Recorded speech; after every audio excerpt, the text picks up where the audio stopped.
Ayon sa kaalaman ng mga naggagandahan at naggagwapuhang mga housemates sa living room ay may mahalagang anunsyo si Jazz at Fiang para sa lahat.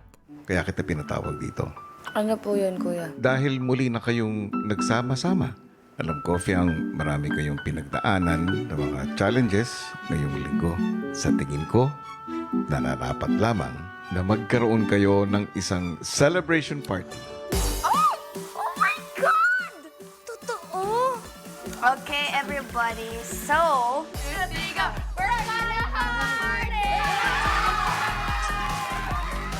Okay, so for the adults, you are in charge of the program and the entertainment. and syempre tayo magluluto tins and all like Nang magplano naman ng teens at adults para sa party, muli namang ipinatawag si Jazz at Fiang sa confession room.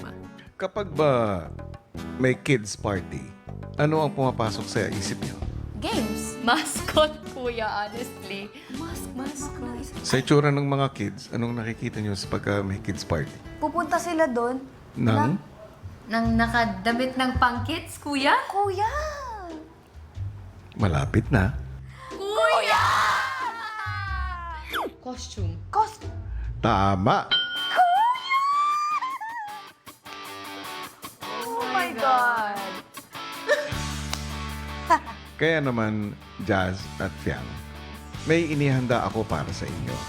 Kuya, kaming dalawa lang. Sa inyong lahat. Ah! Matapos ang habili ni Kuya, magkahiwalay ng namili ng mga costumes ang girls at boys.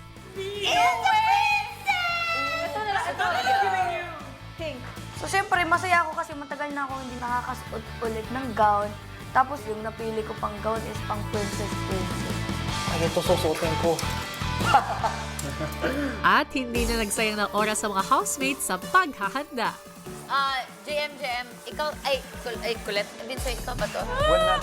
Best night ever! Magmamagic ka mamaya.